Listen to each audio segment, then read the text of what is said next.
Hello and welcome to another episode of Caged In Presents Coppola Connections, as always brought to you by the Breadcrumbs Collective and hosted by me, Petros Patsilivus. If this is your first time with the podcast, what we do over here is we watch every single film in the collective Coppola family filmography to determine, are they the greatest film family of all time? This is episode 34, and I'm not alone on this one. I've got a guest, as I always do, and I have the absolute bloody pleasure of being joined by the Duke of Spook himself, the Prince of Darkness, Mike Muncer from the fantastic, possibly best in the game podcast, The Evolution of Horror. If you're not aware of Mike, you've really been living under a rock, but it was great fun to have him on this conversation to talk about a kind of a bit of a curio in the kind of 90s kind of horror thriller genre, and it's very much a product of its time, and it's, we get into all of that, and it's a Dimensions film, so there's all of that to talk about, and it's a lot of fun. So I very much hope you enjoy this chat. All of the spoiler warnings do apply. We talk about all the grisly deaths and all the spooky moments within this film, so be warned before stepping any further. Join us as we begin our night shift at the morgue, start to lose our minds because of the strange goings on, and get ourselves embroiled in a murder case as we make some Coppola connections.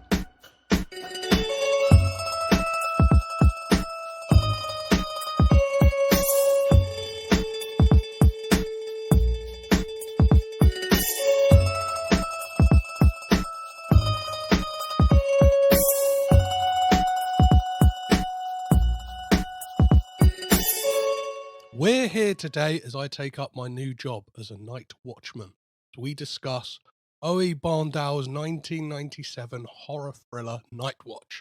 The film stars Ewan McGregor, Josh Brolin. I wrote James Brolin. Maybe that is a bit of a Freudian slip for the character's name. Nick Nolte, Lauren Graham, Brad Dourif, John C. Reilly, and today's Coppola connection, Patricia Arquette. Joining me to either prove this film's innocence and see if it alone warrants the Coppola's the title of the greatest film family of all time, or if we should frame them for crimes against cinema, is somebody well versed in the world of all things horror. I have the absolute pleasure of being joined by the host of the phenomenal Evolution of Horror podcast, Mike Muncer. How are you today, Mike? Hello, I'm really good, thank you. Thank you for having me. How are you? I'm very well. Yeah. I've just got over like an illness, so on the podcast there's probably going to be like 3 weeks where I sound really ill, where it's just episodes were recorded in very quick succession. Yeah, I know that feeling. Yeah. Like wow, he was ill for a long time. Like in all fairness, I was ill for maybe 5 days tops. Before we get into talking about the Coppola family, I just wanted to talk to you a little bit about Evolution of Horror. And could you explain to us what Evolution of Horror is, Mike? Yeah. So Evolution of Horror is it's a horror film discussion podcast, basically. So I started it about 3 years ago. We go through the history of the horror genre from its like origins, from kind of early cinema all the way through to now.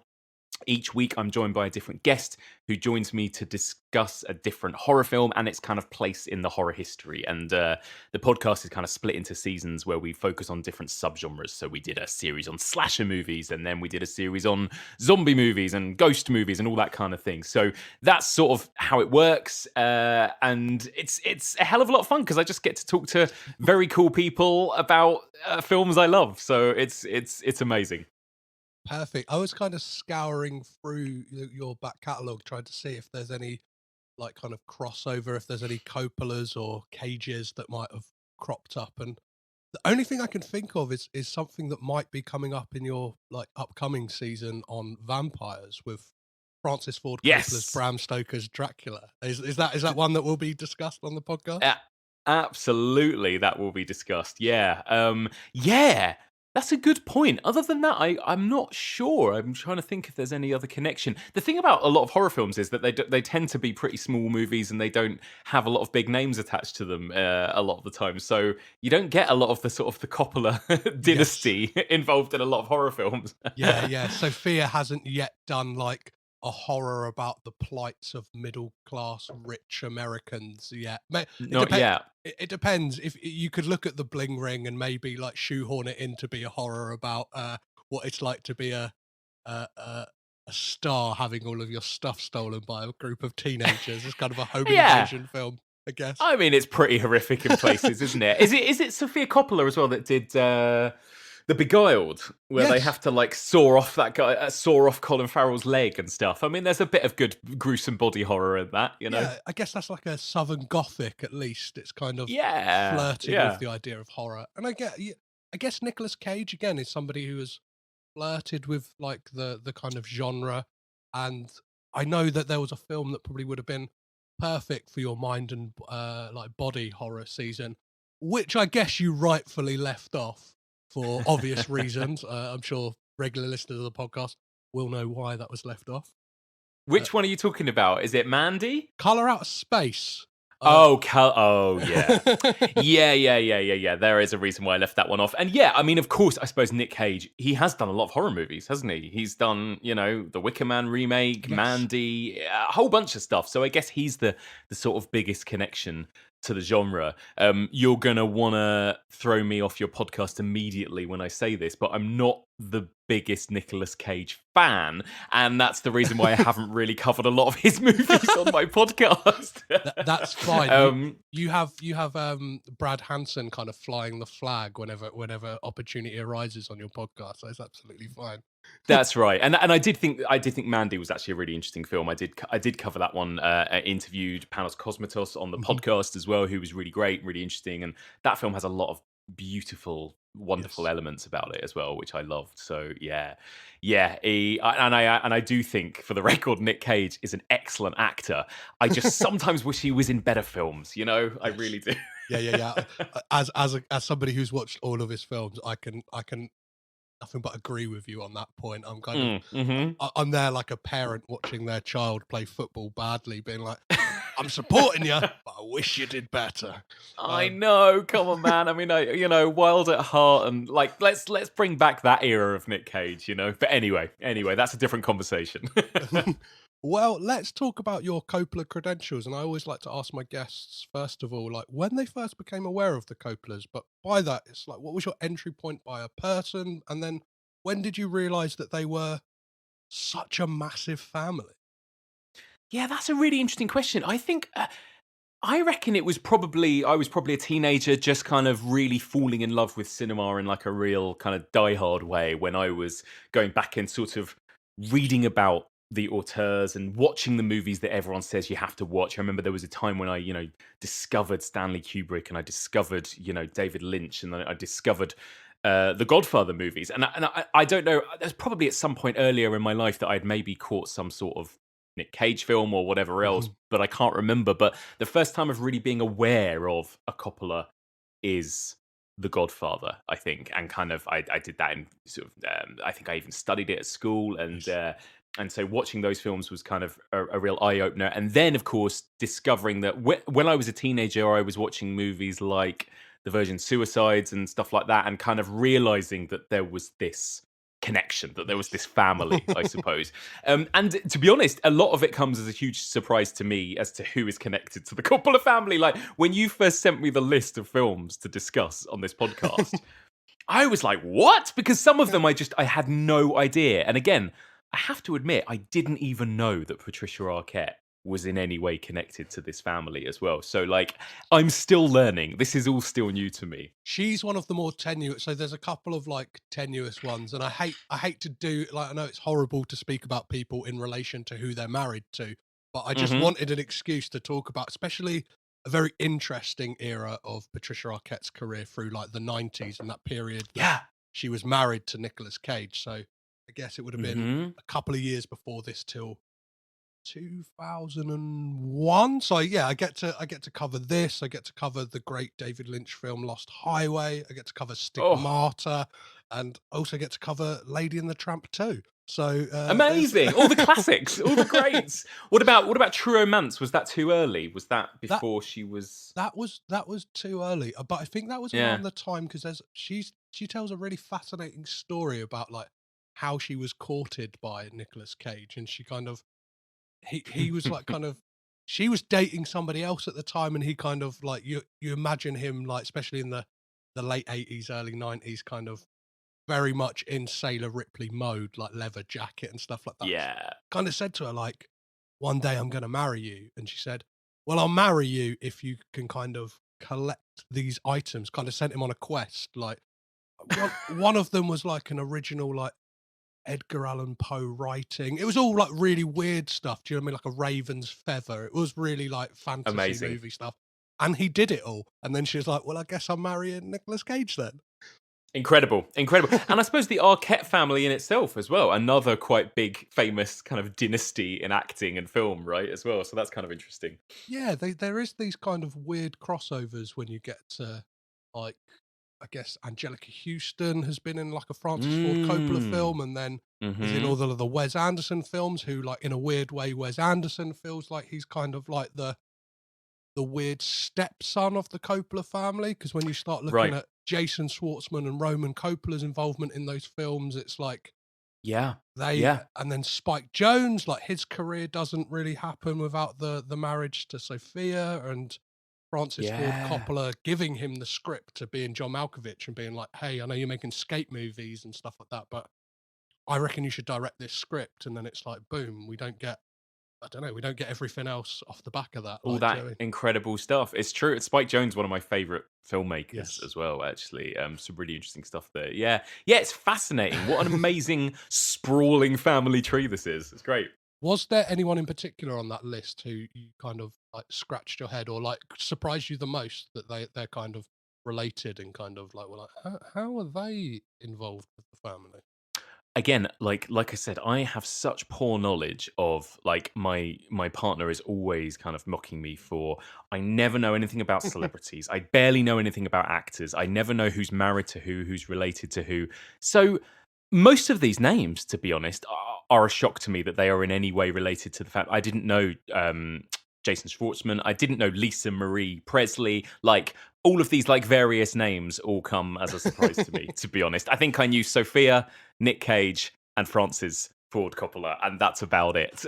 So yeah, what a task you've got in working your way through all of these. Yeah, I think I'll be doing it for the next 3 years at least, and I'm hoping some guests in the future pick some of the lesser known family members, because I have a feeling otherwise that the final stretch of this podcast will be just me mopping up the straight to VOD dross that is kind of out there, or the stuff of wavering quality at least. Yes, absolutely. Yeah. So, Mike, you obviously have worked in like the kind of the peripheries of film, kind of journalism, and doing the podcast stuff like that. You ever had the opportunity to meet a Coppola at all?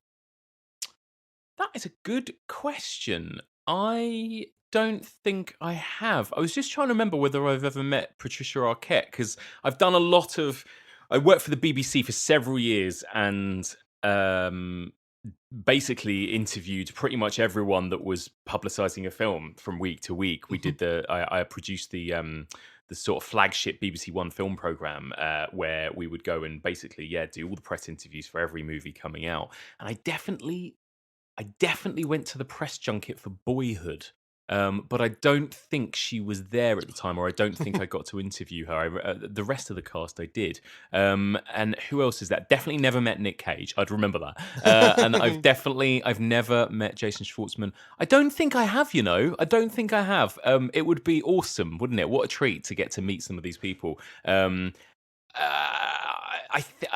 Like something about Patricia Arquette is ringing a bell. Like maybe at some point I might have interviewed her for like a minute on a red carpet or something. But nothing that really kind of sticks in the mind. Nothing particularly. No good stories to tell, sadly. My favourite one of the answers for this was somebody who was like, "I saw Phantom Planet back in the day. Does that count?"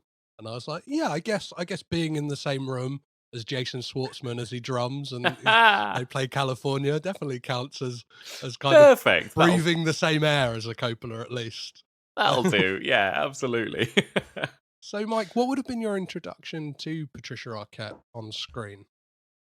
Well, I think it was True Romance. Actually, that was I had older siblings, and I was kind of introduced to quite a lot of kind of more adult movies, I guess, quite early on. And I remember seeing a lot of the Tarantino movies when I was probably way too young to be watching those sorts of films. I was in primary school, and I was quite disturbed by some of the violence in some of these movies, I remember. But I really liked True Romance, and I remember really liking Patricia Arquette and Christian Slater in it. I think that was my sort of first introduction to her. And then, like I say, I became a real horror fan in the Mhm. 90s, in the late 90s, particularly kind of following the success of movies like Scream, and then that kind of wave of horror movies that followed Scream in the late 90s, all made by sort of Miramax, Dimension Films, those kind of things. And Nightwatch was one of those movies, right? That was like one of their titles. And I definitely sought out Nightwatch and watched it when I was young in the 90s, in that Nice. kind of boom of 90s horror. So that and True Romance were probably my first two movies of Patricia Arquette, and then definitely what's it called? The Night- Stigmata as oh, well. yep. Stigmata. I, I, I, Yeah. I thought you were going to say, of course, Nightmare on Elm Street 3, Dream Warriors, which Oh, of obviously. course. Yeah, and that's that as well. Like I can't remember whether or not I saw that before or after Nightwatch. It would have been around the same time because it was during my kind of horror awakening. It was when I was discovering all of the classics for the first time in the middle of that kind of 90s wave of horror. So it would have been around that exact same time as well, actually. Yeah. Perfect. Well, it feels like the perfect time to talk about Nightwatch. But before we do, let's listen to the trailer, especially the trailer from 1987, which give us a flavour of what horror was like at that time. Martin Bells was a full-time student who needed a nighttime job. How could you give away all your nights without talking to me It's a first? test. I'm testing myself. You don't think it's weird? I have a pretty high tolerance to that sort of thing. But he just accepted the wrong one. A 17-year-old girl was found dead this evening, the third in as many weeks and the sixth in the last 2 months. I saw her in the hallway. Now, a series of murders have invaded his life. I've interrogated murderers like this one before. Let me tell you, they are well beyond the need to justify what they do. They just do it. They have a suspect. It's me. Boy, they got the wrong guy. He didn't do it. Martin is not a murderer. I think someone is trying to frame me. Martin, if this is what I think it is, there's someone very dangerous standing right behind you in the dark, breathing down your neck.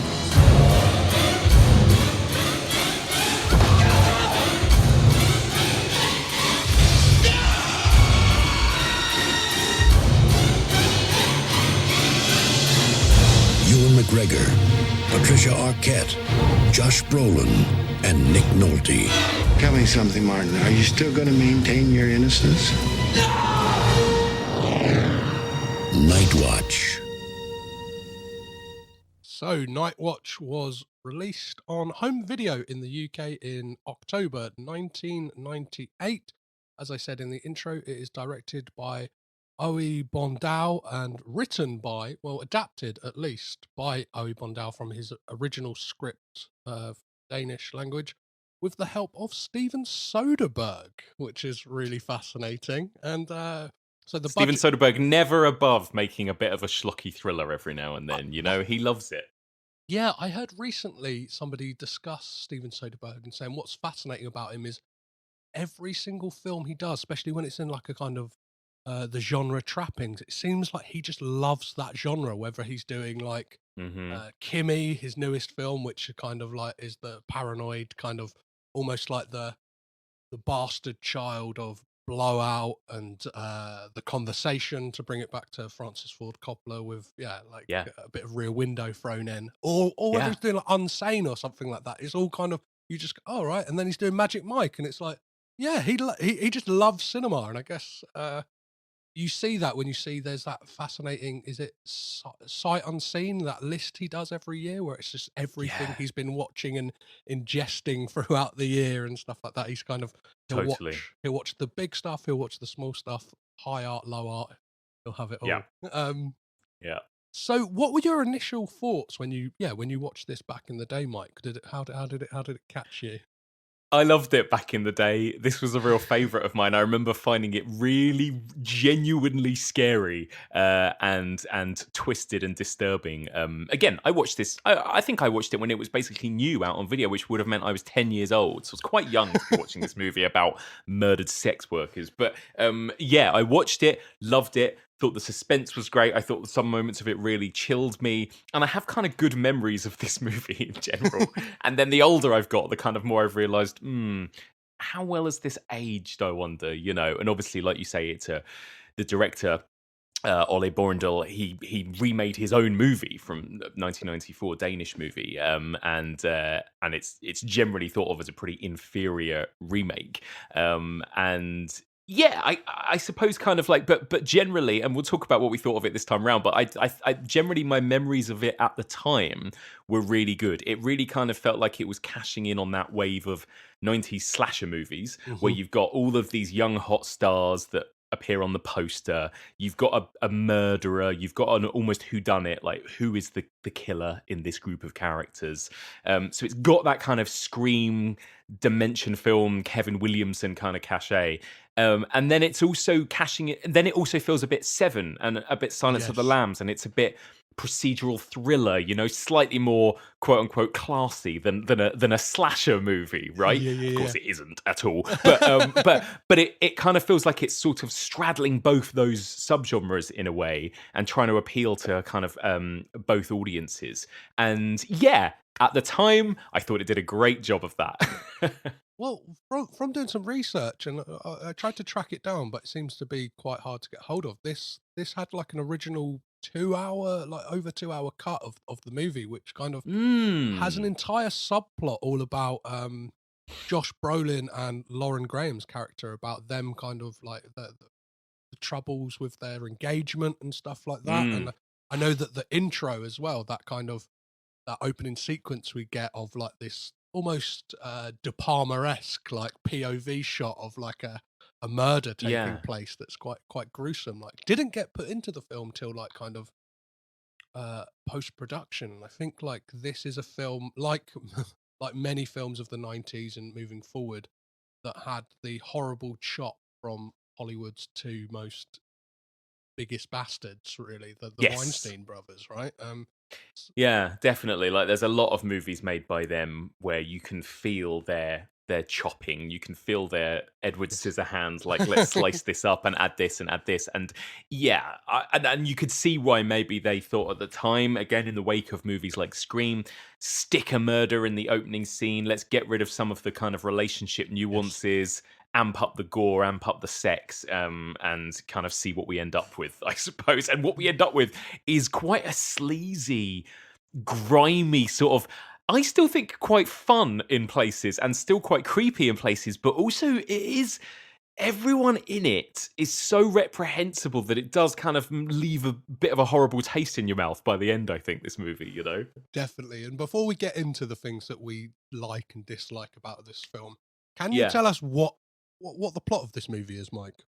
Sure, yeah. So it's, again, on paper, I think this plot is awesome. That this guy called Martin, played by Ewan McGregor, he's a student, and he gets a job for a bit of extra cash as a night watchman in a morgue. So that in itself is a scary premise, right? So his job is literally to sit all night in this dark office and just keep an eye that nothing awry happens, basically, in this room full of dead bodies. And I think every hour throughout his shift, he has to like do the rounds and go around each room in the morgue, and he has to kind of press these buttons and turn these keys just to prove that he's done the rounds. And meanwhile, while this is happening, a serial killer is on the loose who is killing sex workers and potentially molesting their bodies as well, right? Their dead bodies. And these two threads start to intertwine as Martin, played by Ewan McGregor, suddenly starts to realize that someone else is in that morgue and is doing things to these dead bodies while he's on his night shift. And in the words of Nick Nolte in that trailer, is he's breathing down his neck in the dark. Like, and so there's all of these kind of great moments with Ewan McGregor just kind of in this dark, creepy place surrounded by dead bodies, and you don't quite know if someone else is in there with him. And then there's all this other stuff too about his relationship with his best friend, played by Josh Brolin, who's a complete tosser, and the way in which they treat women and the way in which they treat sex workers, and then that starts to have an effect on his relationship with his partner, played by Patricia Arquette, and then it also kind of inadvertently turns him into a suspect in this whole murder case, basically. So that's kind of it in a nutshell. That's perfect. Yeah, it's a fascinating kind of I don't know, film about, and you saying like the other things that are thrown into the film, like one of the things that even watching it again now, I was kind of taken aback by, even going like, what is that about? Is the bin bags on the walls that just like Yeah. just seem to be put there to just be like, well, let's just make that terrifying, and it's like, what? Like I have no idea what it's all about. Like, Honestly, I really think this is 50% a brilliant horror film. And I almost wonder, in this day and age, you'd almost imagine a movie being made for Netflix that was a bit like this, made by somebody like Mike Flanagan, maybe, that is just a man in a morgue on his own overnight, right? Yes. And none of that other bollocks like that surrounds it. And it's just a sort of suspense play almost, right? And I think those moments in this film are still excellent. Like you say, that amazing production design where they've just put like, I think what it is like loads of trees that they've put bin bags over, right? So when the wind blows at night, they all kind of like, the bags are all moving. So you can see what looks like figures moving in the background all the time. And there's this weird device where in Ewan McGregor's office, there's this red light that will go off if a cord is pulled above any of the dead bodies, i.e. if any of the dead bodies wake up and pull this emergency cord, this huge this ominous red light will suddenly go off. And of course, that happens at some point in the movie. And I think there are a lot of really cool horror devices and elements in this. And I think that the stuff that happens in the morgue at night is still excellent, so, like, what would you kind of say like are the kind of big horror influences on this? Because I've seen some people say like there is like a giallo like tint to the film. Would you see that at all in the kind of the way this is put Uh, together? Yeah, 100%. Especially like you said, the opening scene. You think of De Palma, but you do also think of Giallo, the knife, the blood. There is an operatic element to this movie with the murders. I think that certainly makes it feel quite Giallo-esque. And then there's definitely a slasher movie element too, right? And I suppose those two are kind of linked. Slashers kind of wouldn't have existed, arguably without Giallo. And I think Yeah. there is a definite influence from, like I say, that the 90s slashers in particular. Even though the original Danish movie came before Scream, this movie feels like a movie that was made in the wake of the success of Scream.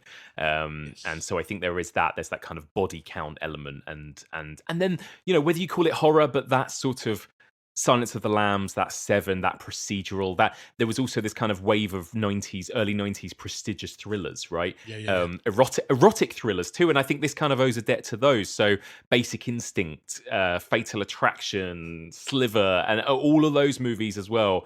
I think this has also got an element of that to it as well, like almost a kind of not as good version of a kind of Paul Verhoeven movie or something, because there is something quite sleazy about this as well, So I think it's got all of those elements kind of in a boiling pot.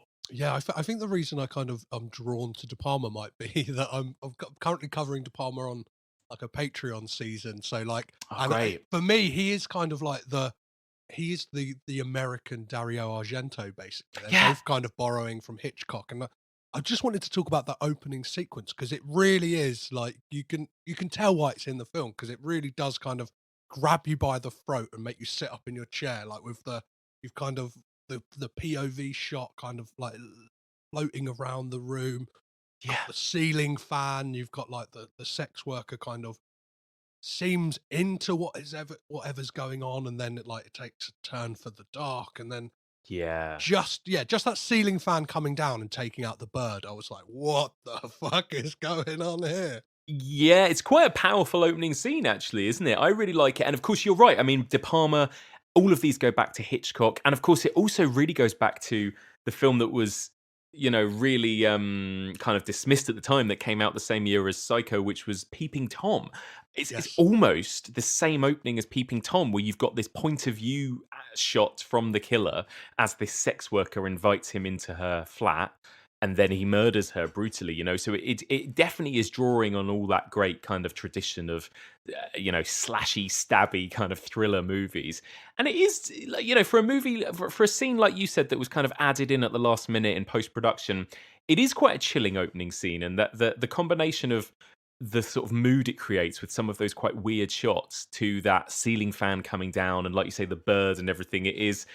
And even through the opening credit sequence, which again feels a bit like the opening credits of something like Seven or something. I think the movie creates quite a good vibe, doesn't it? It creates quite a good atmosphere in that first sort of 5-10 minutes. Well, what I love about it is like the score for this film kind of really just encapsulates whatever it wants to do at any moment as well. So like Yeah. it's kind of like we got to remember we're in the 90s, so sometimes it's like boom chicka boom chicka boom chicka. Yeah. And then like there's like loads of needle drops, but then other times it's kind of high tension, high drama, giallo strings and stuff like that, and it's kind of whoa, like takes you aback a bit. So So I guess true. one of the things I wanted to discuss is maybe that subplot we get with Martin and James, like, and how this film, because it's from like moment one we're told as an audience, right, that James is one you should be looking at. James is, because like all of the stuff he says, like, just really bizarre and kind of like, do you know what I mean? Yes. Like, just a bit odd, like.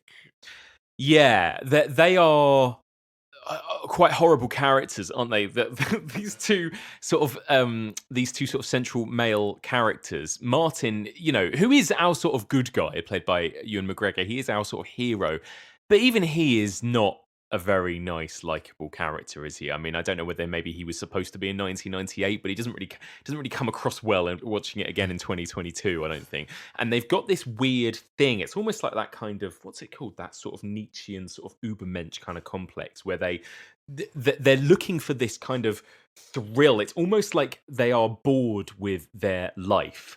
They want to find something that can make life interesting. They're looking for a challenge, basically. They're the ultimate kind of privileged, toxic men who feel like they've done everything that they want is for them on a plate, and they're bored, so they're wondering how they can push themselves, right? They both have these girlfriends who they treat really appallingly, and they go through this kind of challenge throughout the film where they try and push themselves to do different things, and that includes sleeping with a sex worker or doing this or doing that. It's kind of interesting on paper. Like, I think that, you could look at this movie as actually being about toxic masculinity, right? This whole film really is about men and the way they treat women, even when we'll get to it, but even when it comes to the killer, right? And how he treats these sex workers and these dead bodies and everything else, and what he wants and whether he wants to stop, but he can't, and all this. And you feel like that it's all about these men with god complexes almost, right? And that in itself is interesting. I don't think that the film, and maybe that's because, like you said, loads of that stuff might have been cut. And because of that, it all feels a bit half-baked. And this is the stuff that I think doesn't come across very well, because you spend time with these horrible men who you don't really like. It doesn't really feel like it's saying much. And then because the female characters are so sort of quite thinly drawn, it doesn't really feel like it's doing enough with that theme. Do you know what I mean? Yeah, and I wish that I could say that that stuff was left on the cutting room floor, but from reading about the original, apparently, like, this version is toned down in its kind of misogyny and stuff like that. So, like, that is one of the saving graces from this one. So I'm not sure if that kind of exploration of toxic masculinity, like the deeper exploration at least, was in the original text to begin with. But like, I really like that aspect of it. And one of the things you find throughout the film as well is Martin keeps talking about himself like as if he is the lead in a film. There's this kind of post Tarantino self-awareness, whether it's the kind of conversation that they have about pop culture and like, would you rather watch a movie like about action adventure for an hour and a half, or do you like it for half the movie it's that, and then it's one guy, and then it's him reading a book for the Yeah, other. And then I think later on in the film, he's talking to Cray, I think it is, and he's like, "Oh, if I was the," and he refers to himself as the hero. He's like, "If I was the hero in the story, like this would go like, things would go differently." And I find that really fascinating. That like obviously that kind of speaks somewhat to that kind of god complex, and that kind of like, for Martin, he is like the lead of his, like everyone in their life is the lead of his own story, but like the way that he has this weird detached element about it, and kind of like yeah, talks about it. And yeah, and the challenges they do, and like I don't know, I think it makes for some of the more distressing, like real world moments in the film. Like obviously you can detach yourself from the idea of being embroiled in a plot with like a serial killer, but like the stuff in regards to like in the bar and stuff like that, and the way that like yeah. that you saying like, yeah, they treat their girlfriends like shit. Like when Mm. Josh Brolin says to Lauren Graham's character, like, "Oh, we're gonna stay." She's like, "No, we're not." And she's like, "Oh no, I wasn't talking about us. I was talking about me and Martin. We're gonna stay here and drink." Yeah. And then proceed, and then it goes on to that fight that he has, and just wanted to like to kind of show the listeners kind of what James is like. I pulled a clip of him and Martin speaking in the car, and you get that aspect that the filmmakers are definitely trying to do, that he could be the killer as well. Definitely. Back there at the bar, you were excited, right? It was a rush. You felt good. You felt alive, didn't you? Yeah, sure. Well, see, I didn't feel anything. Nothing. A year ago, I would have felt like you. I would have felt hyped up, flushed. But it's like my tolerance is increasing. And I can't get that feeling anymore, Martin. And I have to get that feeling. I just don't get that feeling, and I need it. Yeah, I have to too. Do you? Hey. Challenge me. So yes, spoiler alert ahead that James isn't the killer, but even if he's not, he is definitely a sociopath, right? He absolutely is, yeah. And one of the tricky things again about the film, and I don't know whether, in some ways, like you said, if the original, and I've seen the original a long time ago, and I remember it being really similar, but the original has more misogyny in it. Sometimes that can help in that it can hammer home a bit more how abhorrent it is. Whereas Yes. with this movie, because it's done with a lighter touch, it's more difficult to get a grasp of that. And the scene that is really uncomfortable for several reasons is when he hires the sex worker to come and sit at a restaurant with Martin, right? And James sort of watches on from another table and laughs as this sex worker kind of starts giving him a hand job in the restaurant. And it's sort of played for laughs, but at the same time, it's really dark and horrible because this poor woman is she just looks so traumatized and upset by everything she's being put through. But at the same time, it's almost like this sort of knockabout comedy scene. And that's the stuff that I think the film doesn't do very well.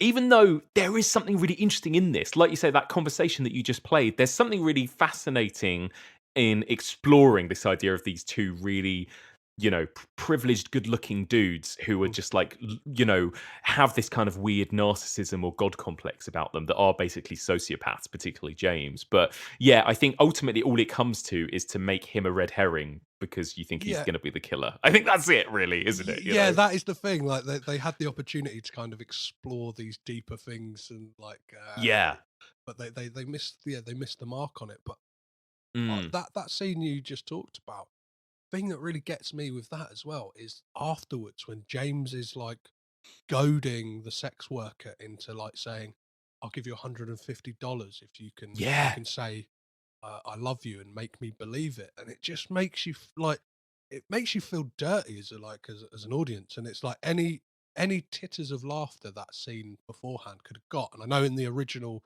cut of the film as well, that scene was longer, like more graphic as well. So I don't know, like I imagine that hit the chopping block because they're like, "Oh, we want to keep this like want to keep the rating down and get as many eyes on it." But like, I think like sometimes showing people the real darkness and stuff can make more of like an impact, and kind of those showing them as more negative people. I know it's that thing of you want somebody to like, but I think what this film cleverly does is it kind of in the final act, as much as Martin is the kind of conduit for the audience, is Patricia Arquette very much gets framed like throughout the film as like a final girl, at least in that archetype, but like with that sequence of her sneaking into Joyce's apartment and her kind of getting the moment where she's like crawling across broken glass to try and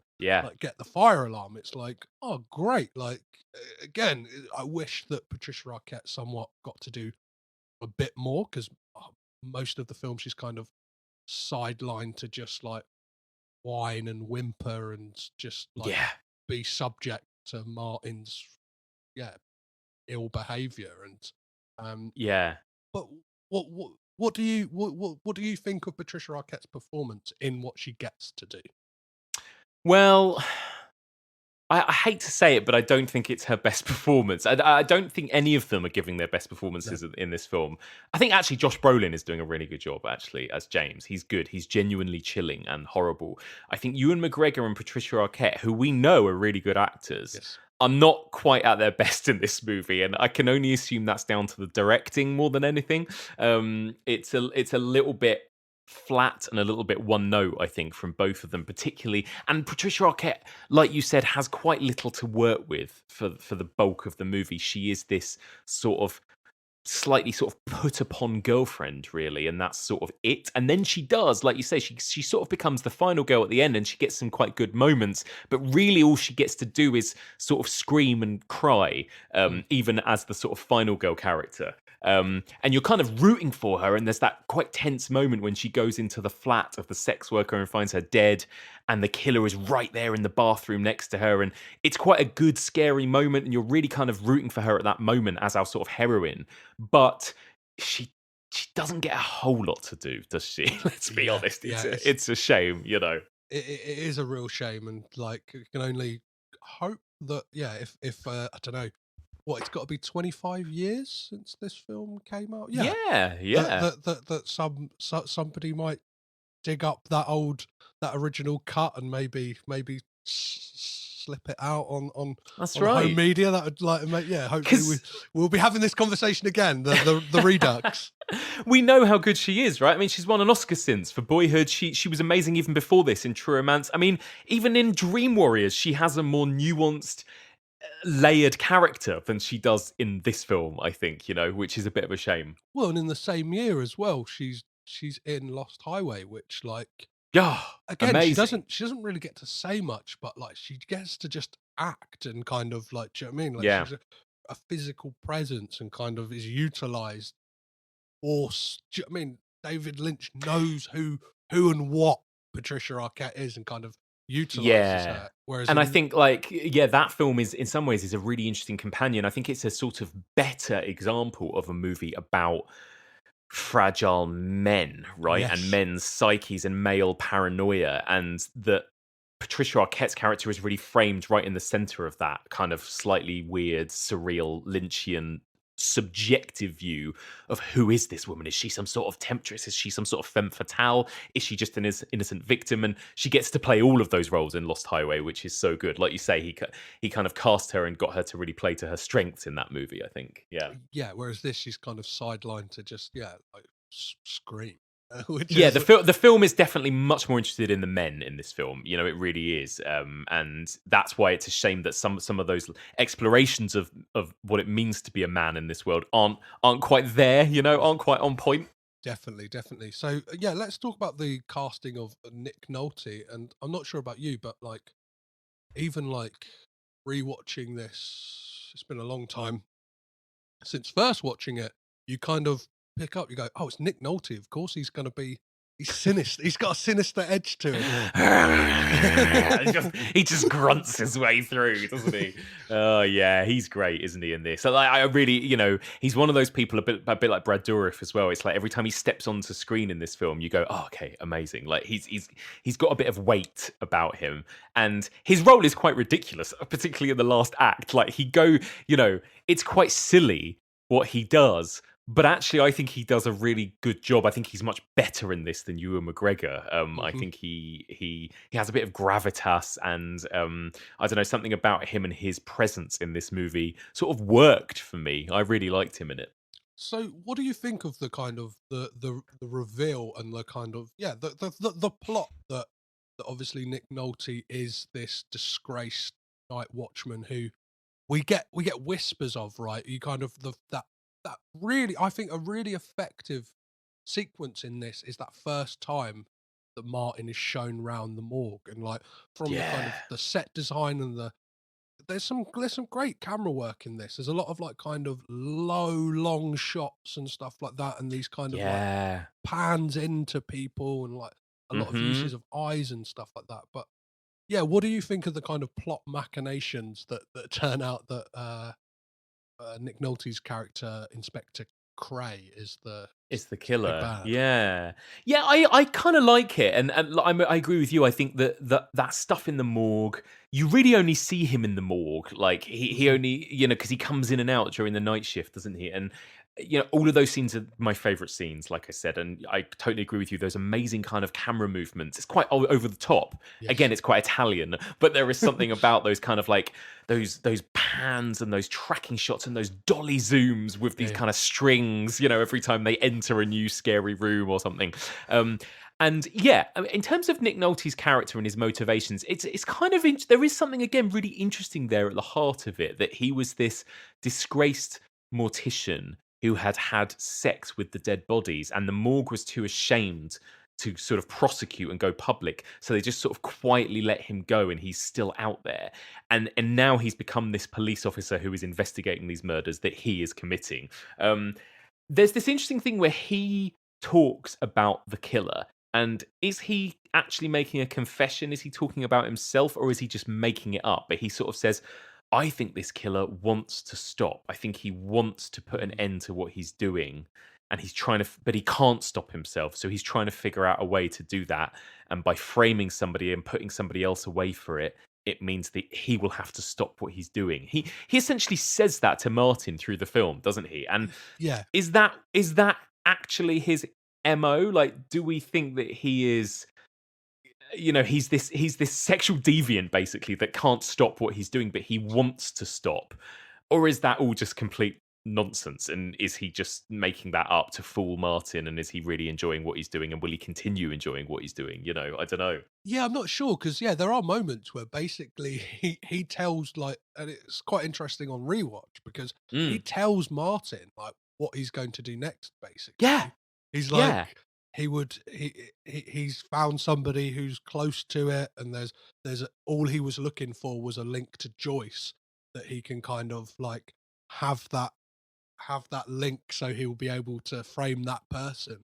And he's Yeah. like, he might as well say, Martin, you're gonna go down for this. Like Yeah. it's kind of, as an audience, like, on rewatch, you rewatch it and go, oh yeah, like of course he's the killer. Like, Yeah, like, he's really he's sort of slowly setting up all the chess pieces from the start, isn't he? But you kind of want to believe at the beginning he kind of feels like quite an ally. He feels like quite a nice guy and somebody who Martin kind of quite enjoys being in his company, right, at the beginning. But yeah, if he is this psychopath, he's a very self-aware psychopath, right? He's very he seems to be very aware of his own psychosis and what his MO is. And when he's playing the role of the police officer, he's very good at kind of explaining what this serial killer is all about. Yes. Which is quite funny, and again, it feels very Thomas Harris. It feels very Silence of the Lambs, this idea of Hannibal Lecter kind of explaining how this serial killer's mind works, and even all that stuff towards the end of Martin kind of uncovering who the killer is by going through all the files and finding all the old Night Watchman stuff. It feels a bit like you're watching Red Dragon or Silence of the Lambs or something. Yeah. But yeah, it's again, it feels a little bit half baked in this movie compared to some of those others. But I enjoyed Nick Nolte. I thought he was good in the bulk of the film, and I kind of enjoy his killer reveal at the end, and then him going full nuts with Patricia Arquette in the final act. Well, yeah, because the film obviously does that thing where the audience are ahead of the characters in the film, because we get the reveal when Nick Nolte comes out of the bathroom in Joyce's Yeah. apartment once he's killed her, and then Yeah. obviously Patricia Arquette's Catherine hasn't seen like a name written on a piece of paper, Mm. and then obviously like that's kind of one of the pieces coupled with the fact that again it feels like it's just written in to kind of be able to reveal who the killer is, when they're like James has just has been seeing Joyce but saying he's Martin, and Martin Yeah. must pretend he's James for some Yeah. reason, and then that's kind of like the Yeah. smoking gun that puts doubt in everyone's mind and kind of gets everybody kind of on the same page to be like, something's not right with Inspector Cray right now. Yeah, and John C. Reilly starts to get suspicious, doesn't he? Yeah, it's great. I mean, all of that is quite funny. And again, there is something there. If I'm giving the film lots of credit, I mean, there is a really interesting parallel between Martin and Inspector Cray, right? That it's kind of building up this idea that they are similar, that they're parallel, that they both have this weird God complex. They both kind of think of themselves as better than women, and that they can do what they want with women. And I think Martin is almost like dipping his toe in that world with what he's doing with James, but he's resisting it. And it's almost like Nick Nolte's character is like, that's the path that he could end up going down if he's not careful, almost, you know. And it's kind of interesting, you know.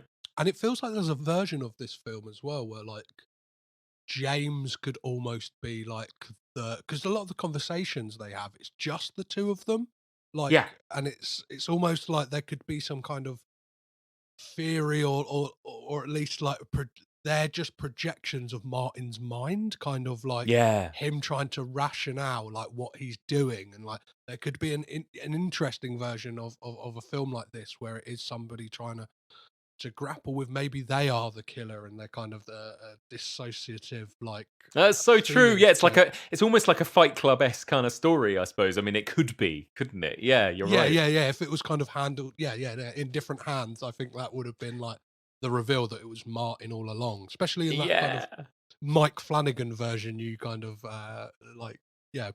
pitched earlier, with like just him in the in the morgue. Like you could imagine telephone calls, or at least like his friend coming to visit, and then it is that kind of psychological thing of like, is that guy real? Like what is a bit like happening? Secret Window and those types of movies. It's true, and like in some ways, you know, Josh Brolin's character James, he's like the better looking, more confident, more self-assured version of Martin, isn't he, throughout, which is a very Ed Norton, Tyler Durden kind of dynamic in a way. Yeah, it's a good shout. I find that really fascinating. So, how do you think this fits into that kind of stable of Dimension Films roster?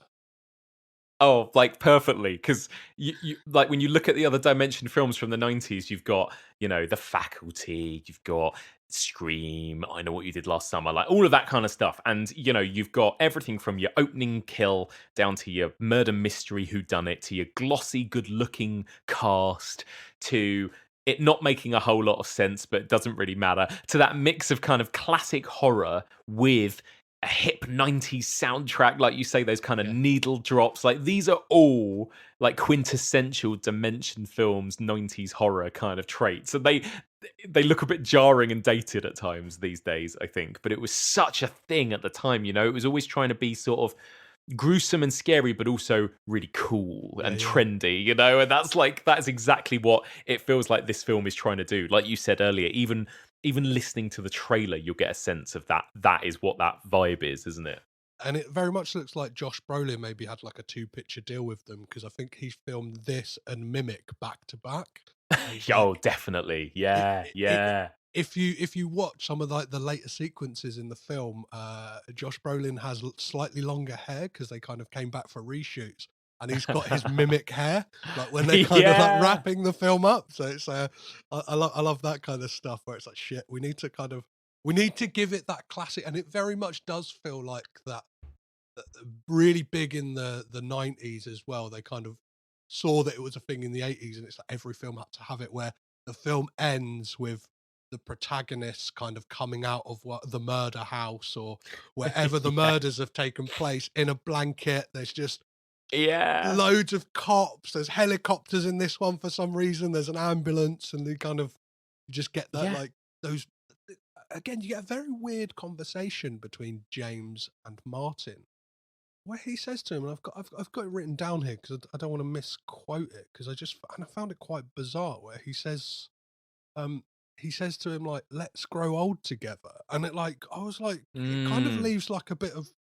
I don't know what that sentiment is supposed to mean. Have you got like a... Did that No, stand I out mean, to you? like, they're just like best buds, aren't they? Slash, there's something quite maybe almost homoerotic about this relationship, right? From the start, like the way Yeah. that they kind of egg each other on to sleep with like these sex workers, the way that James kind of wants to watch while his mate gets a hand job and stuff. Like, there is something there too, almost that these two men really are in love with each other as well, I think, you know. But it's weird. It's a bit messy, that final conversation. And again, you kind of end up almost wanting to go, like, it's almost like the film wants you to go, oh, you know, they're nice guys, really. I'm glad they survived, kind of thing. And it's like, well, they're not.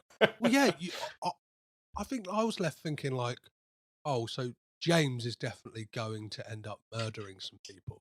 Like, do you know what I mean? Or Yeah, he's going to definitely. do some bad shit eventually.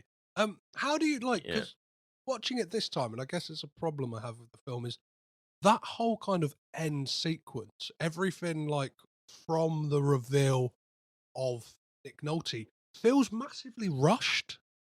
It does feel a bit rushed, yeah, and it has to like tick a lot of boxes. It has to get from A to B to C. Like they've got to get to the morgue to, you know, Patricia Arquette's got to think that Ewan McGregor's the killer for a moment, so he's got to get locked in the room, and then they go off and they do this thing, and they go off in a room together, and then they get attacked. And yeah, it does. Again, it feels like there was probably at some point a longer cut of this. There was potential to have a really great, really scary final act in that morgue, right? With these characters being stalked by this killer. And it does feel like a bit of a missed opportunity in that regard, where you end up with Martin and Patricia Arquette's character just like crying and screaming tied up on like a gurney together, basically for like quite a lot of that last act. And then it's just, like you say, then it's just sort of over, you know? Yeah. Yeah, and there's some real, like, kind of lapses in logic, which I guess you find in a lot of horror movies, where it's like, so Patricia Arquette has left Inspector Bill at her apartment, taken her bike, like, gone on her own to the morgue, like, even like, and she knows that the killer is out there. She knows that the killer is probably closer than she thinks he is. Like, there is like, there's been seeds of doubt in everyone's mind that it could be Martin as well. Yet she goes anyway, and it's like that It's that, weird, I found that bizarre. Like, you're right. Like the whole the moment from when she goes into that flat, sees the dead body, and then nearly sees the killer onwards, it's like I don't really understand any of her actions post that moment. Like she doesn't tell the police. She goes back and tells her mates about it. And then it's not till later when the police are interviewing her and she was like, "Oh, I was in the flat earlier when he was in there." And they're like, "What?" It's all a bit weird and doesn't really make any sense from that point, does it? yeah, because it's like there wasn't a name. There wasn't. Yeah. I was in the apartment. It was like, whoa. They're like, to quote the wedding singer, that information would have been useful yesterday. Like, Yeah, exactly. It's so true. Yeah, it's all a bit of a nonsense, isn't it? In that final act, it's true. It's like they had to kind of come up with something. You know, again, you get this big Dimension Films-esque. You get this. It's almost like they're going for this Scream-esque killer reveal and this big final act with this big bloodbath and this big struggle, but it doesn't quite manage it, does it? Really? Yeah, which is a shame. yeah, I think they kind of missed the mark on what the Scream franchise like does really well. Is the killer reveal is the same for the audience as it is for the characters. So obviously we're I think the tension, like the wind is taken out of the sails of it in that final act, because we know who the killer is, and I guess Yeah. there is an element of that bomb under the table thing, like, when's the bomb gonna blow? But at the same time, it's like it could Yeah. be played so much differently. Do you know what I mean? That kind of tussle between Martin and Craig could be about something else. It could just be like frustrations of like Martin is professing his innocence and kind of ends up getting in a tussle with him, and that's when Patricia Arquette comes in and stuff like that, and like, Yeah, it's true. And also, what's with the this old man, he played one like theme tune that accompanies the killer, right? And then when the killer decides to reveal himself to Patricia Arquette, don't know why he does that. He decides to reveal himself. He does it by whistling that tune as well. It's like, what's again? That feels like it was made for us for that moment more than it was as part of the story. You know, it's like what that makes no sense at all. None of that. Yeah, it feels like they're like, Nightmare on Elm Street's got 1, 2, Freddy's coming for you. It's like we need, do you know what I mean? Like everyone's got their kind of theme or something, or like we need something. We need a hook. It just that final act. It feels like there's a lot of like missed opportunities and like kind of. I'm not sure if it plays out like that in the original. I can imagine it possibly does. Like I remember it being more gruesome and darker and scarier in a way, but also I don't remember the story beats being that different. I think it does happen fairly similarly to that. But yeah, it's been a while since I've seen the Danish version, to be fair. But I also just love that idea that at the end, when you, like you say, you see the two lead guys like wrapped in blankets at the end, you know, like these kind of final boys almost in this movie. And I was just thinking, watching it last night, I was like, this is Obi-Wan Kenobi and Thanos just like huddled together in the back of an ambulance at this point, you know. Hilarious. Oh, that's perfect. So yeah, and like one of the things I kind of, just to draw it to like a horror film, kind of in a way, there's like a weird, it feels like James Wan might have watched this like when conceiving of Saw, because there's like just through some of the visuals and that kind of Yes. the look of the morgue and stuff like that, and the kind of final act, like sawing off your own thumb to get out of a trap to kind of take the killer down, feels very Saw-esque. It's true. It's so true. Yeah, even that kind of nursery rhyme song that accompanies the killer, there's almost something of that kind of dummy puppet in Saw to that as well, isn't there? Yeah, maybe you're right. I reckon ultimately it all comes back to Seven. I mean, like one of the big inspirations for Saw was definitely David Fincher's Seven. And even though it didn't quite have that level of gore in Seven, there was a lot of that on the periphery, right? That these detectives would come across this kind of scene of this crime where they would work out, oh, this woman had to either slice off her own face or she would be killed, or this person had to do, was force fed or else he would be killed. Like these kind of horrible situations that those victims were put in Seven almost were a bit like traps, and we didn't see them so much. And then Saw kind of up to the ante by sort of saying, well, let's actually show what happens when these characters get put through these tests. So I think ultimately they probably all owe a debt to Seven, really. Yeah, but you're right, like some of those visuals and camera movements, they are quite similar to Saw actually as well. Like the camera is just like all over the place in this film in the same way that it is in Saw, which is true. I just pulled that out because I was like, I'm trying to look for something now in this film to give it a bit more credit than it's. I mean, like it's big and operatic in the way that James Wan movies are all big and operatic. Like rooms seem to be much vaster than they should be, and there's this big orchestral score, and there's jump scares, and there's shadows and flickering lights, and that's all such a James Wan thing, and that is all in this film, to be fair. So that's kind of interesting. Yeah, like that morgue, it's like, why are those lights flickering? And I love that. Why is this morgue designed like this? Like, it's ridiculous. And there's that motif throughout the film as well, where it keeps going back to a shot of like a light fixture with like moths kind of like rattling around inside. And when we get to the third act, they're all dead. And it's like, like that I love that as kind of like visual kind of something to hold on to, like a bit like, oh, really, I don't know, creeps up. I love it. I really do. I think honestly everything about the stuff that happens at night in the morgue is so good in this film. It's just the other stuff that is just a bit all over the place. But yeah, the production design, like we've talked about, the bin bags, the trees, the wind, the darkness, the flickering lights, the moths. There's that weird Polaroid picture of this man on death row that's just on the wall, like a black and white photo that's really creepy. Like, I think all of that is just great. It's just like really good horror window dressing and builds a real atmosphere, doesn't it? It's so good.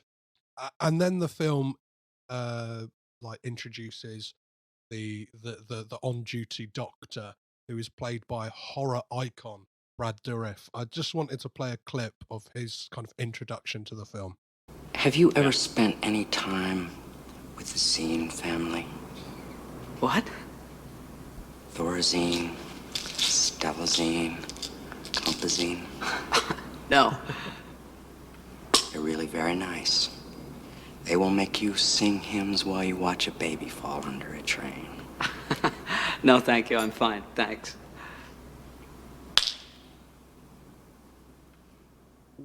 What are your opinions on Brad Dourif's kind of batshittery in this film? Kind of coming in now and then, kind of being menacing, basically.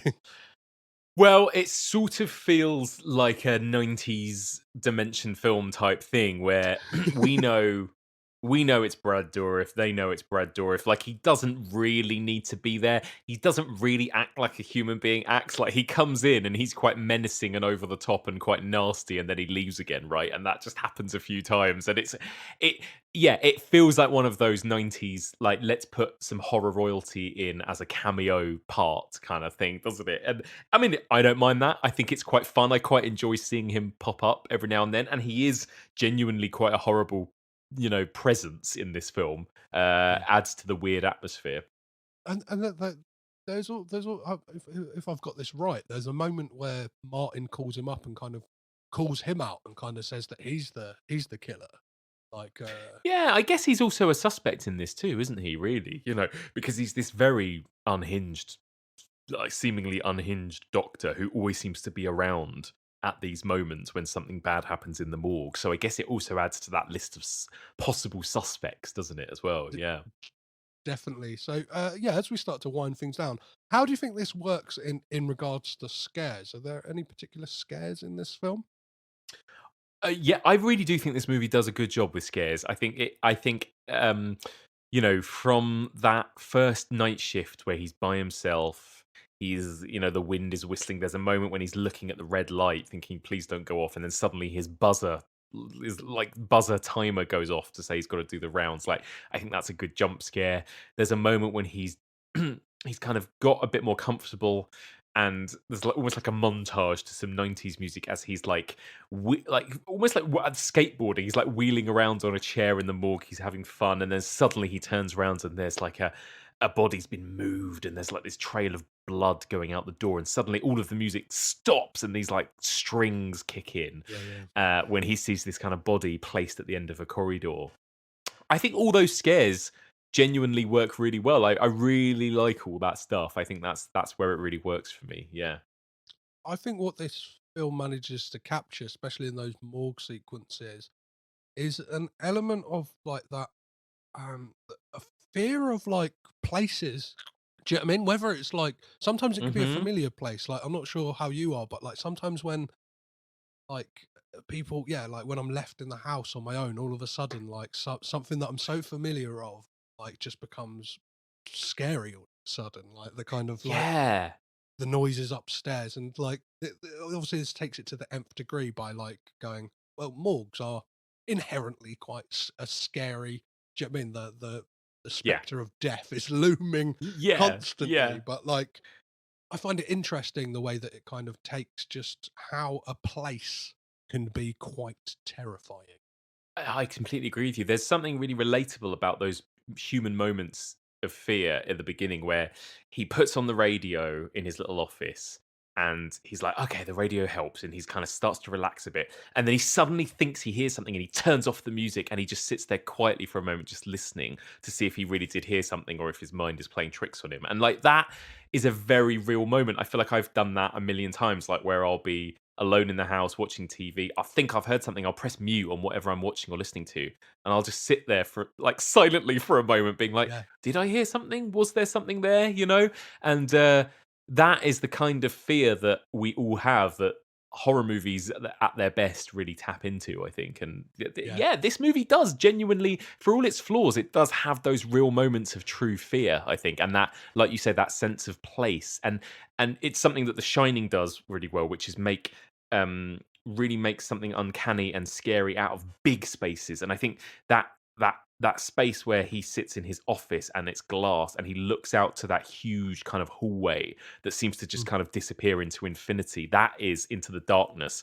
That's just a great it's just a great production design and a great set, I think, because it really does feel like anybody could be out there lurking in the dark watching him, you know? Definitely. I often like record in this. Well, I record all the time in the shed, but sometimes I'll be late nights editing episodes and stuff like that. To your point of like frightening yourself, so I'll have I'll have a lamp on, and then I've had it many a times where like I just catch my shadow out of the corner of my eye. And like I'm terrified. I'm like, because it feels like I'm like somebody's all of a sudden in here, and like I think this film manages to capture that fear that you manage to. I don't know, it's almost self-imposed, and I think that The Shining. I think this film, not a massive debt, but it's definitely, I guess, like especially in the '90s after that film coming out in 1980, it looms heavy over horror from then on out, right? And it's kind of. Even if it's Nick Nolte like going down the halls of the morgue with a baseball bat, like it's kind of reminiscent to the axe wielding of the finale of The Shining. So right, as we wrap this up, one of the things I like to always do on this podcast is see if there was any Coppola connections in the film. So are there people who worked in this film or are in this film or worked on it that have worked with the Coppolas elsewhere in their career? Did you manage to find any, Mike? Oh God, do you know what? That is a good question. I'm so unprepared for this, and I'm trying to think now if there are any. I mean, there must be, right? Because these are all huge stars. Josh Brolin, Ewan McGregor. They must have been in other movies with other members of the family, right? There's not as many as you'd think. I'll just rattle off a few. Go on. So Nick Nolte is in Life Lessons, a short directed by Martin Scorsese, which is a part of a anthology called New York Stories, which has a short by Francis Ford Coppola. Josh Brolin in 1996 co-starred, is in the film Flirting with Disaster, which also Patricia Arquette was in, where he plays her bisexual ex-partner who gets caught licking her armpit at one point in the film. So that's nice. If you want to see Josh Brolin licking Patricia Arquette's armpit, seek that one out. And I like this one because Scott Buckholder, who is just accredited as college professor in this film, has a role in both Con Air and Gone in 60 Seconds. And you can kind of tell the career he's had because both credits are Con Air is air traffic controller and Gone in 60 Seconds is Rent-A-Cop. So very much small time roles every time. But you got to get those guys who do it. And Brad Dourif as well has worked twice with Nicolas Cage. One in 1993 with Amos and Andrew, where he plays Ned Schoenholtz, and in Bad Lieutenant Port of Call, New Orleans. Of course. Movie as well. Yeah, that's a good one. Yeah, I love that film. So all roads lead back to Nicolas Cage a lot of the time on this. There you go. There you go. Is there anything in the film that you wanted to mention, Mike, that we didn't at all? I don't think so. No, I think we pretty much covered it all, didn't we? It's a weird film, and it's a film that sort of feels like it's been forgotten.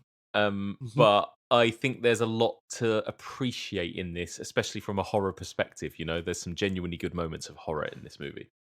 Yeah, I think it's definitely kind of an article of the time, right? It's kind of dealing with that post-7. It's got that Dimensions film aspect to it, and it's also got like a element of like that post Tarantino world that it was made in as well, where it's kind of the killer's like quite self-referential. The main characters are having pop culture conversations about stuff, and a connection to Tarantino as well. This film was edited by Sally Menke, long time now departed like editor, who kind of did all of his stuff basically. Yeah. So There you go. Shout outs to Sally Menke. This is edited well, at least. Do you know what I mean? There's some good cuts in this film. It absolutely is. So true. So let's get on to rating this film, Mike. And the way we do it on this podcast is I always ask my guests What would be the perfect wine pairing for this film? Oh my god. Does it have to be wine itself, or could it just be anything that you'd pair with this? Yeah, we're always up for breaking the rules on this podcast. So yeah, pair us with something. I mean, if it was wine, it would be something quite cheap, right? But I was thinking like you'd almost want you'd want like a you'd want like a sort of cheap vodka, almost like the thing that poor woman has to down in the restaurant, like something that maybe does the job but makes you feel a bit sick and dirty afterwards. I feel like it would be something quite cheap and low rent, you know?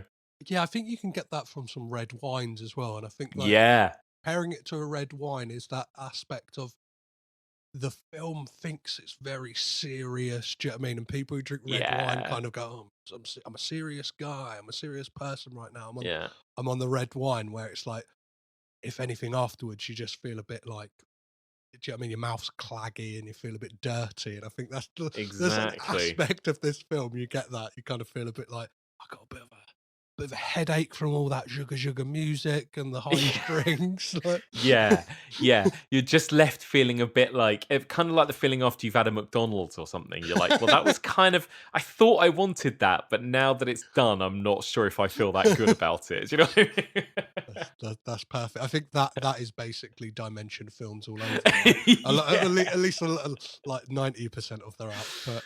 Yeah, it's so true.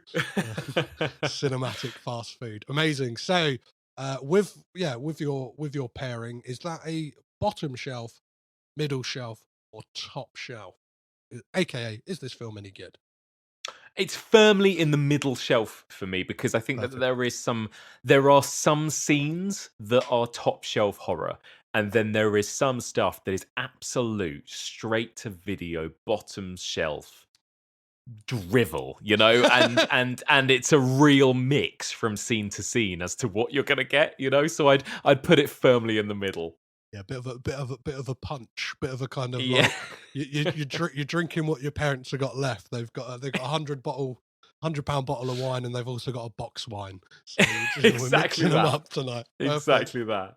perfect. Well, I like to end the podcast by asking some impossible questions, and the first of all being, which Coppola family member would you keep? But in doing so, you get rid of the entire filmography of the rest of the family. Oh. I mean, I think I've got to say Francis Ford Coppola. You know, I'm a big fan of some of his big early masterworks, and I even love Bram Stoker's Dracula. And I Yes. think what would cinema be without The Godfather and some of those others from the 70s? You know, so I think I'm being basic, but I'd say it has to be the Godfather of the Coppola family himself. You know, Yeah. I've said it before on this podcast, and I'll probably say it again. But like, there is a big argument that it's kind of cinema as we know it doesn't yeah, exist without Francis Ford Coppola. He's kind of, I know that George Lucas and Steven Spielberg kind of get the monikers of being they invented the summer blockbuster, but without the kind of success of The Godfather, and as well being like what would have been an R-rated film in America, kind of yeah, being such a smash, and the fact that Francis Ford Coppola saw George Lucas wandering around the Warner Brothers like backlot and said, "Who's this guy who's on this film set who's like under the age of 50?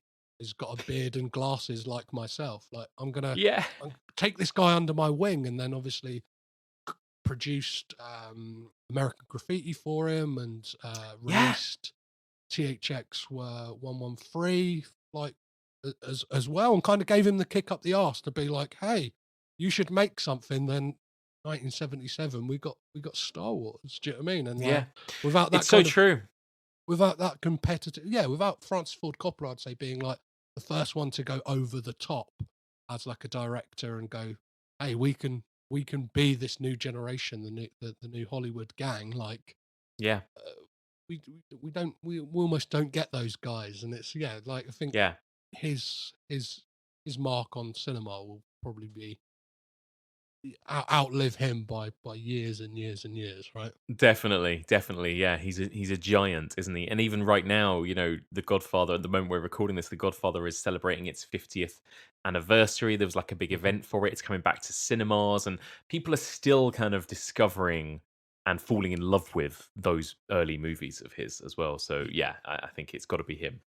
Yeah, I was speaking to someone recently who said they had got tickets to see it at the cinema because it coincides perfectly with Picture House and Cineworld's cinema day where they're doing tickets for £3. So they were like, the screening they just got in to a screening of The Godfather, and who would have thought a film 50 years after it was released, people are going to be packing out cinemas for it. It's kind of, as doing what I'm doing, I'm like, amazing. Hopefully when that Godfather episode drops, people will want to listen.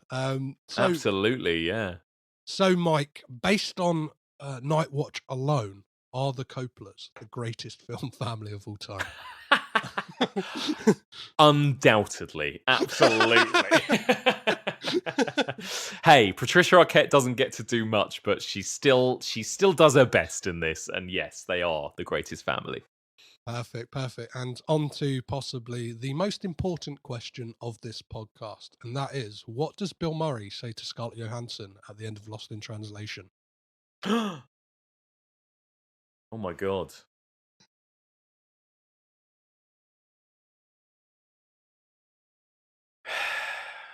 It's a really good question. I'm trying to think of something really deep and profound, but now all I can think of is can I use your bathroom, please, or something? I have absolutely no idea. God, what a film! I need to go back and revisit that film at some point. But yeah, I don't know. I bet you've got some good answers from people for this one. Yeah, it depends. It depends when the episode was recorded. At some points, there was a lot of I've got a good lawyer just in case you might need one in the future. There's been, don't work with Disney has been one of the answers. How about I'm really sorry for all of my terrible Wes Anderson films I've made, because not a fan of his more recent Wes Anderson output. Sorry for letting Wes carry on with his bullshit. Yeah, I'll take that. Yeah, I'm so sorry about The French Dispatch if you have to sit through it, because God, I'd like Bill Murray to apologise to me for that film. Well, when it comes to the inevitable time I cover that film and I clip out something when I put together all of everybody's answers for that question, that's what I'll be clipping out, Mike. Perfect. Yeah, perfect. Amazing. So before I let you go, Mike, it's your time to let us know where people can find you and the podcast. Thank you very much. Yeah, you can find my podcast, The Evolution of Horror, on all the normal places where you get your podcasts. You can find us on Twitter at EvolutionPod. And yeah, you can find me on Twitter as well at The Movie Mike. Perfect. Well, thank you so much, Mike, for coming and making some Coppola connections with me. Thank you for having me.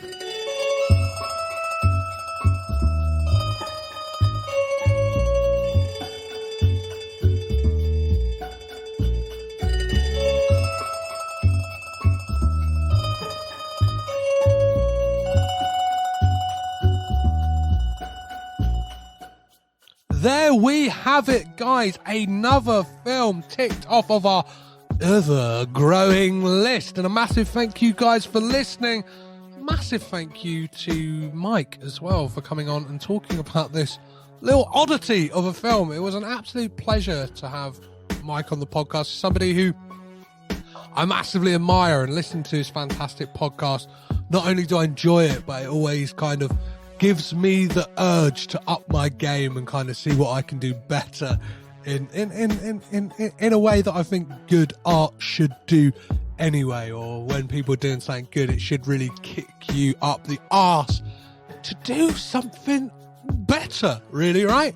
On that note, I recently saw it. I don't think I've talked to you guys about it on the podcast as of yet, because I think I'd recorded the intro to last episode before I had, or maybe I just forgot to mention it, but I recently had the absolute pleasure pleasure of watching The Godfather on the big screen, and it was beautiful. It was an absolute delight to sit there for all 3 hours of Francis Ford Coppola's crime epic. And I don't know why I'm just giving you a little bit of a flavour of my life right now, but next Wednesday, the 16th, I will be treating myself to a nice little early birthday present, because my birthday is the 22nd of March. So on the 16th, did I say?